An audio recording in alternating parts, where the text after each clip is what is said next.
maatii keetii walitti si haa deebisu. Ummanni kana argatee timiti waan kana hin geenneeyu jechuudha ol baasee tiniin akka taattala. Si hordofaa tiniin turre viidiyoo keellee baay'ee hordofaa tiniin turre. Obsallee rabbi isaa haa guddisu rabbi isaa haa mul'isu baay'ee yaadda'e keessa waliin haasaa tiniin turre obsaa wajjin hin boora'iniiti abshir. Nama sitti murteesse malee gubbarraa wanti sitti murtaa'e takka hin jiru. Ilmoo keetiin abbaa kiyya ilmoo tiyya jettee rabbi walitti si deebisuun mala. Rabbis walitti si haa deebisuuti hin booyini garuu mootuyyuu garuu ilmoo ati itti buuqqachooftee itti beeloftee wajjin beeloftee kushiinaa keessa seentee qixxaa wajji xafaxafachaa tiniin guddatte kammoo itti baadhattee tiniin kee itti suluqqa'e. Akkas ta'e waan hundi kan gidee namni yoo aaree waan biraa aarii fi kallattiin namoonni ijaaramaa fi tumiidhaan namatti ba'an tokkollee waan nama aarsuuf waan akkasii sunillee waan duubannatti dhufaa jiruufan akkasiin miidiyaa irratti bahee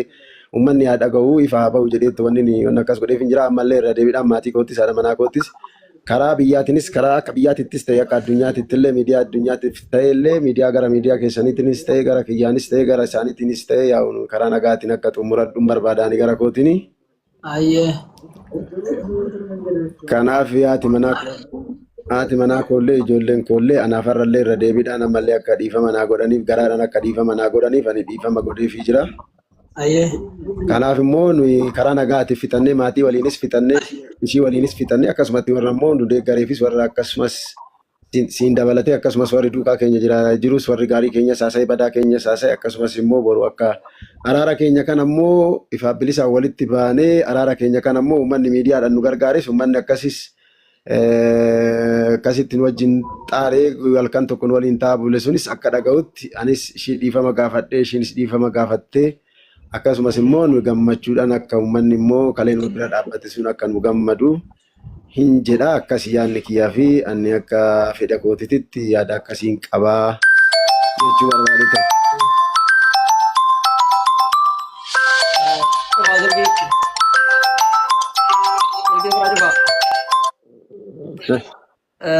Amma isin meseejidha. Araara barbaadanii jechuudha. Tisitaa wajjin amma araara barbaadanii jechuudha. Ani ammallee kama gara kaminuu maatii kiyyallee ta'e alagaas ta'e fira kaminuu karaa kaminuu araaraan barbaada. Amma ka ijoollee haadhiifnu ka ijoollee maaliif ijoolleen eessaa hundaayitu maaliif obbo Oganiin aranii miidhagdee yaabaatii ijoollee waan namni baay'ee sila koomantii barreessanii moo waan agartan haasa'in singalchu waa'ee kana inna namni miidiyaatu waan peenaasa garuu maatii biti deebi'uu barbaada dhiifama naa godha bakka araaramuu barbaada eega jedherraa nama maatiif ijaaratu namni tokko isinii galeemi saniifu maali akka isinii godhan barbaada jaarsummaan kun ta'ee itti amantanii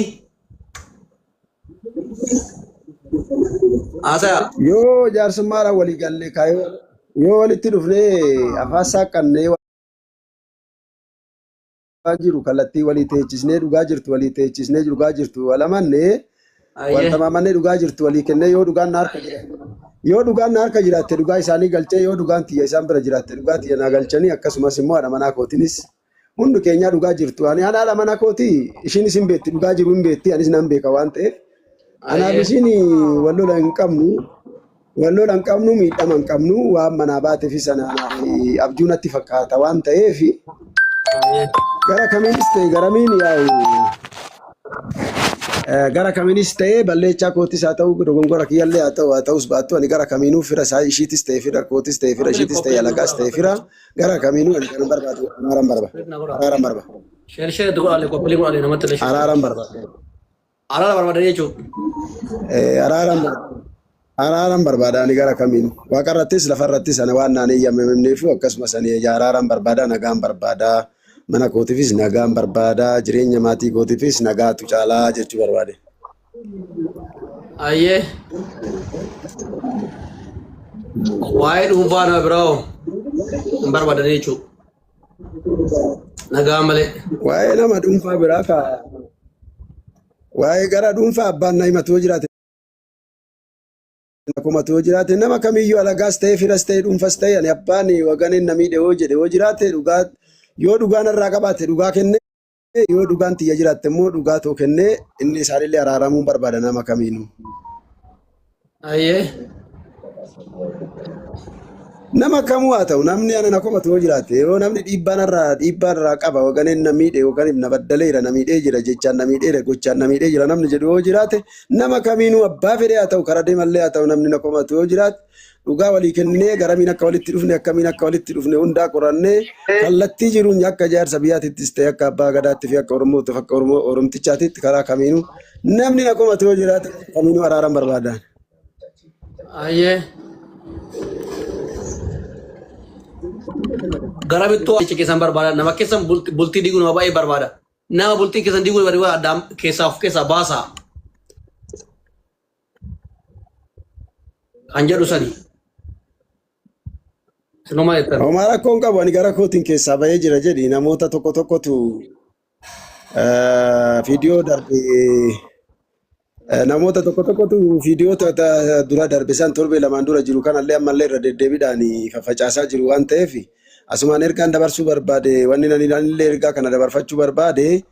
ani har'a immoo karaa kamiinuu viidiyoo kana gallakkisaan jiru ani amma dhaabee jira waan ta'eef erga guyyaa waadaa walii Isaa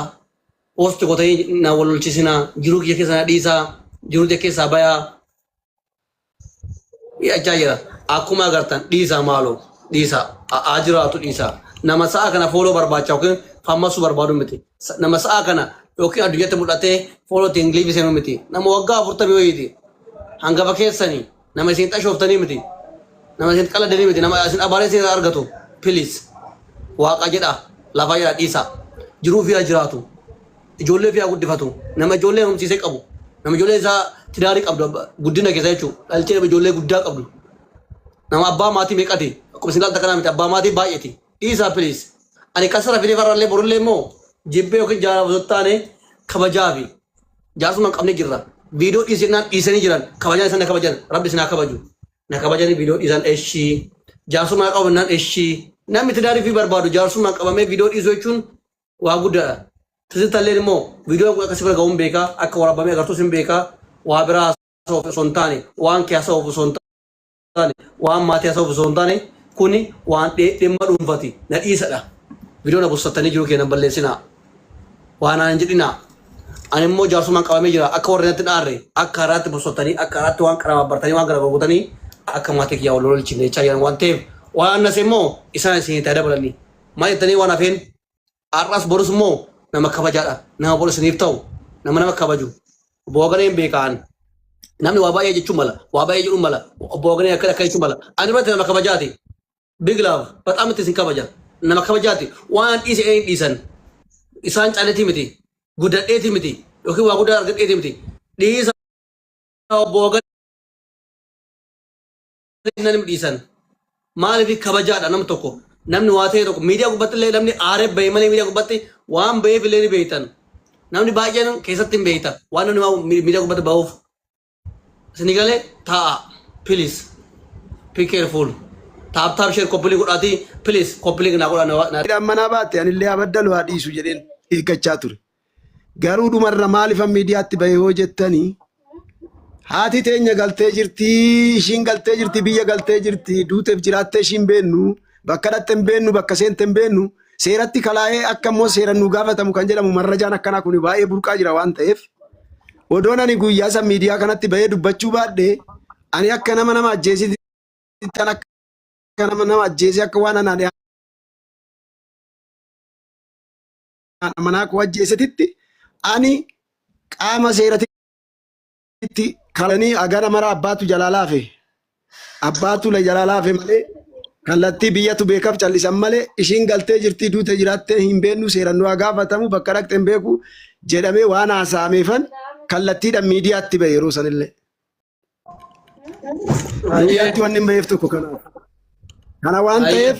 odoon ani guyyaa san miidiyaatti bahuu baaddee ishiinis gadi hin baatu sagaleen ishiitis hin dhaga'amu. Kana waan ta'eef. Kana waan ta'eef an dubbadhee kanaafuu waan dubbadheef illee sagalee ishii dhaga'ee jira ishiillee argee jira ishiin illee sagalee ishii dhaga'ee jira ishiin illee gadi baatee dubbattee jirti yaada garaa ishii baafattee jirti tolaanis haa ta'u dharaanis haa ta'u dhugaas haa ta'u dubbattee jirti biyyi dhaga'ee jira warris dhaga'ee jira kanaafani awwaala keessaa hin bahee du'a keessaa hin bahee akka nam sagadaa'ititti na hiisisuuf waan mariin jirruufan gadi ba'ee miidiyaatti dubbadhee siin jechuu barbaadatan uummanni illee akka kanaadhaan haa dhaga'u. Shira na duuba jirutu jira. Har'allee kan hin cinne wayii jira.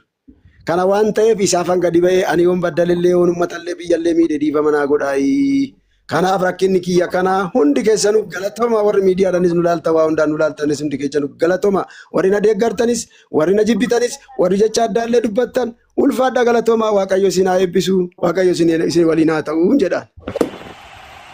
Ayyee. Yaada tokko fitadhe. Booganii kanaa dhufu baga nagaan dhuftan isiniin jecha ani ka jedhu maatii kee kabitti naayee kana rabbumti walitti si haa deebisu. Ilmoon hin ulfaata. Ilmoon gudeedaa baay'ee miti ka guddifatanuyyuu baay'ee namatti ulfaata. Yeroo ati dubbachaa turte sanitti dhugumatti garaan nu himimmaani. Warra koomentii ilaalin